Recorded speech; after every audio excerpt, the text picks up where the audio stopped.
Pourquoi créer un nouvel écosystème économique?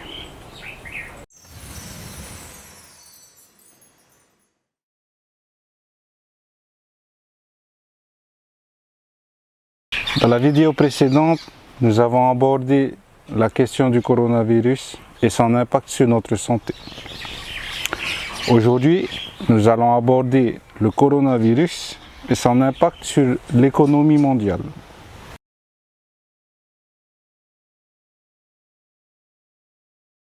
La récente chute du baril du pétrole à moins 37 $ est un détonateur pour l'effondrement économique. En Oklahoma, ces silhouettes étaient jusque-là synonymes de prospérité. Pétrole, gaz de schiste, ces puits sont partout. Mais leur avenir pourrait s'assombrir. Les États-Unis sont devenus le plus grand producteur de pétrole brut au monde. Et pourquoi? Parce que le prix du pétrole a été en moyenne supérieur à 90 $ le baril pendant 3 ans. Ils étaient rentables à 90 $ le baril, ils étaient rentables. J'ai dépensé 11 millions de dollars sur ce puits et on espère extraire 1 million de barils juste avec celui-là. Mais comme on va l'exploiter de 30 ans à 50 ans, on va faire de 50 à 55 millions de dollars de bénéfices. Ça valait 48 $, ça vaut 1,65 $. Est-ce que vous comprenez maintenant où on est aujourd'hui? On est dans des boîtes qui ont quasiment fait faillite. 1. Le pétrole qui baisse. 2. Les entreprises qui sont au bord de la faillite. 3. Ces entreprises ont emprunté auprès des banques. Donc les banques sont en difficulté. Aujourd'hui, ça devient très grave. Le baril américain de pétrole a poursuivi sa descente aux enfers ce lundi, enregistrant une chute record pour atteindre une valeur négative du jamais vu, son plus bas niveau historique. Ce contrat qui concerne les livraisons du mois de mai arrive à expiration mardi. Les détenteurs doivent donc trouver des acheteurs physiques au plus vite. Le baril a terminé à moins 37,63 $, il en valait encore 60 au début de l'année.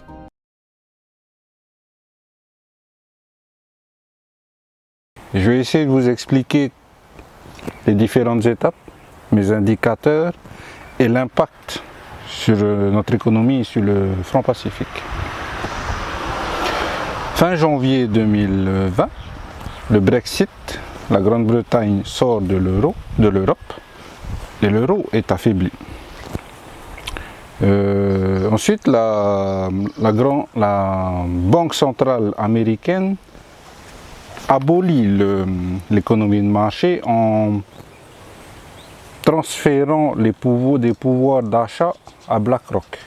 C'est-à-dire que tous nos actifs, tous les actifs américains, toutes les dettes américaines et toutes les dettes que les pays ont envers les États-Unis ont été pris par un seul et unique fonds d'investissement, BlackRock. On fera une vidéo sur BlackRock ultérieurement. Ça a été pour moi un indicateur fort parce que BlackRock a réagi et a agi en 2008. Je vous expliquerai ça plus tard. Là où je n'ai pas compris, c'est que l'Europe a aussi fait affaire avec BlackRock. Et c'est là où c'était l'élément qui a déclenché tous mes doutes sur l'euro. Pourquoi? Et la suite m'a donné raison, c'est que la Grande-Bretagne, en plus d'être sortie de l'Europe, est sortie des marchés financiers. Elle n'a pas demandé aux banques de la financer. Elle a demandé au Trésor, à la Banque centrale britannique, de financer l'État anglais. À partir de là, l'un des piliers de l'euro est parti. Et l'euro est très affaibli du coup. La réaction a été très rapide parce que le risque majeur d'hyperinflation est survenu sur les marchés. Jusque-là, on avait jusqu'à 6 à 12 mois pour observer les marchés. Quand BlackRock a eu le monopole des actifs avec la Fed, la Banque centrale américaine, là les choses ont changé parce que BlackRock a eu aussi le monopole avec l'Union européenne en étant consultant en matière environnementale. Il faut savoir que BlackRock est un des plus gros investisseurs dans le pétrole. À plus forte raison, BlackRock a aussi une grosse influence sur la France et sur le gouvernement français. L'article vous le montrera, on vous mettra ça en lien pour que vous y allez. Ce qui veut dire, pour nous, c'est que la France est capable de vendre la Polynésie pour payer ses dettes. Nous, on a entre 93 et 98 milliards de francs pacifiques de dettes. La France, elle a des milliards en euros de dettes. Par contre, nous faisons partie de la France de manière légale et la France peut à tout moment vendre la Polynésie pour payer ses dettes. La Polynésie est aussi dans la zone euro, mais je reviendrai sur ce point-là plus tard. Dans mon déroulé, il y a un autre point qui est très important, c'est la sortie probable de l'Italie. L'Italie a quand même brûlé le drapeau européen. Je crois que ça se passe de commentaires. Couplé à ça, la semaine d'après, la chute du pétrole. On passe de 60 à moins 30. Alors des techniciens vont nous dire oui, mais c'est pour la période de mars, d'avril, de mai. Mais elle est déjà à moins de 30 $ le baril. Ils sont déjà sous-évalués. Il y a une récession qui s'est préparée déjà. Et là, les conséquences, on les voit. Il faut comprendre une chose, c'est que le pétrole, c'est une matière première systémique. Je vais vous expliquer ce que c'est que systémique. Systémique signifie que c'est un pilier de l'économie mondiale. C'est un indicateur de la bonne santé des marchés financiers. À votre avis, avec la chute qu'il vient d'avoir, qu'est-ce qu'il va se produire? L'économie mondiale chute aussi. Il y a un lien qui va apparaître de l'intervention de M. Tami Kabaj qui pourra vous aider à comprendre ça. Plus fort encore, la France a quand même réussi en pleine pandémie à brader le blé français. Je me passerai de commentaires aussi. Ceci dit, ce sont des matières premières systémiques. L'effet domino commence à se faire. Pourquoi je vous dis tout ça, nous les Tata Tahiti? Pour la simple et bonne raison que notre franc pacifique qu'on va pour payer nos caisses de bière, notre pain et tout ça, c'est adossé à l'euro. Si ça casse là-bas, ça casse forcément ici. Et pourquoi je fais ce cri, je lance cette alerte, c'est parce que en Europe, dans le monde, tout est en train de s'effondrer. La chute du pétrole est un indicateur très, très négatif. Il faut comprendre que si nous, Front Pacifique, on est adossé à l'euro et que l'euro tombe, nous tombons.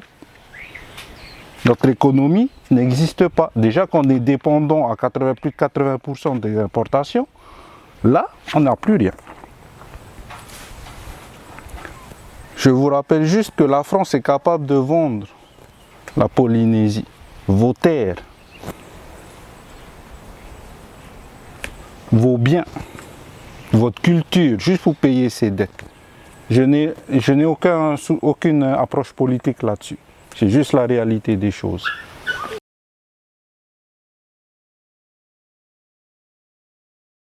Aujourd'hui, nous avons le choix entre tenter de sauver cette économie fragile et fragilisée, voire affaiblie, ou créer un nouvel écosystème économique sur des bases saines, pérennes, qui durent dans le temps et qui respectent la nature et l'humain.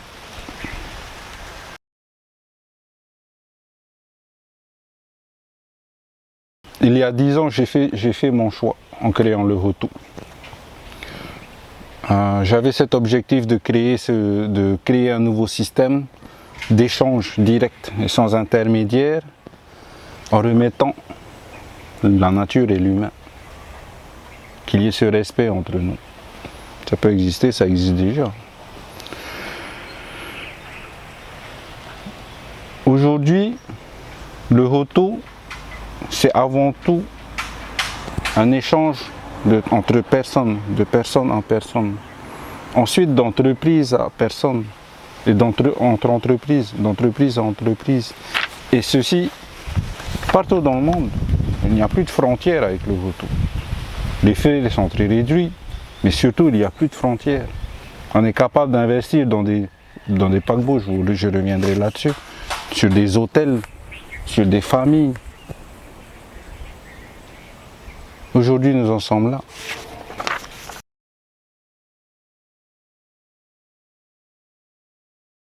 L'impact du Hutu est sur tous les domaines de notre vie.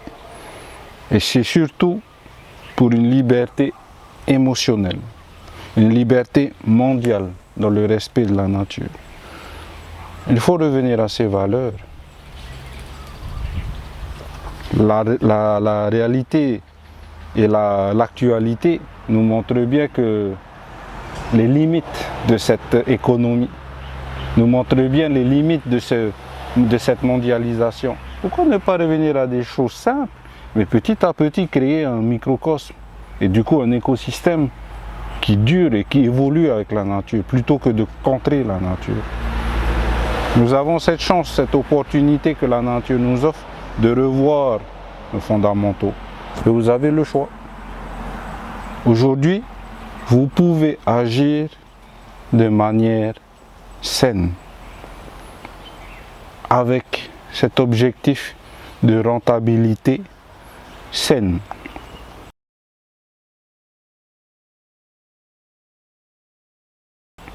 Il ne s'agit pas de revenir au temps de Mathusalem ou au temps des dinosaures. Il s'agit de revoir et de repenser notre vision économique. De ne pas être dans la propriété, dans l'égoïsme, mais plutôt d'être dans cette idée de partage. On peut être très riche avec le partage. Je vous le prouve. Vous bénéficiez tous de 1000 Hutus. Aujourd'hui, cette valeur est plus forte que l'euro, est plus forte que le dollar. Je n'ai pas hésité à faire les dons. Maintenant, vous avez le choix. Si vous voulez nous rejoindre, crée le compte, crée ton compte, reçois le don de 1000 Hutus et achète du Hutu et surtout dynamise au niveau de ton quartier, au niveau de ta commune, avant d'aller voir à l'extérieur. Vous avez énormément de richesses, nous on a énormément de richesses en Polynésie. À notre tour d'agir, ne laissez pas un groupe de personnes venir décider de votre vie. Vous êtes maintenant libre. Agissez. Agissons. Vous avez des outils. Le Tao et le Hutu sont des outils avec lesquels vous pouvez vous développer, vous épanouir et être libre.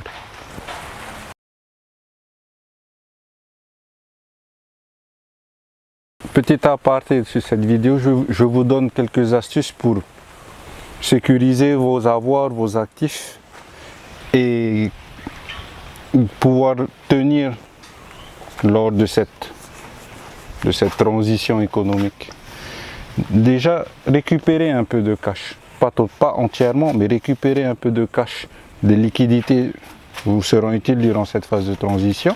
Si toutefois les États décident de prendre sur vos comptes bancaires, vous avez déjà du cash. Prenez au 30%, 30-40% de ce que vous avez sur vos comptes de vos revenus mensuels et gardez-les chez vous. Pour ceux qui ont un peu plus ou qui ont les capacités d'aller sur les marchés, les seuls produits, bon, vous voyez bien que le pétrole là c'est plus une valeur sûre, mais les seuls produits sont des matières telles que l'or, l'argent ou le cuir. Et ce sont des périodes transitoires. N'oubliez pas que là on n'est plus dans une crise mais dans un effondrement économique. Cherchez des valeurs refuges. Oubliez l'immobilier. Ce n'est pas la peine parce que c'est basé sur la spéculation et là il n'y a plus d'offres ni de demande. Si vous voulez investir, achetez des terrains et ne vous attendez pas à pouvoir les vendre avant un moment. Mais par contre, c'est une valeur sûre. Ce sont quelques indices, quelques astuces qui vous permettront de tenir le cap et de passer ce cap beaucoup plus facilement. Il y a une dernière astuce que je peux vous proposer, c'est d'acheter du Hutu. Le Hutu n'est pas basé sur les devises, c'est une valeur qu'on va devoir encore réajuster, mais elle n'est pas basée sur les devises. On va créer des bureaux de change dans les semaines qui suivent. Rapprochez-vous du Tahoe pour commencer à racheter du Hutu. Et d'autres crypto-monnaies, mais le Hutu n'étant pas adossé au marché bancaire, on a fait comme l'euro, comme la Grande-Bretagne. On n'est pas attaché au marché.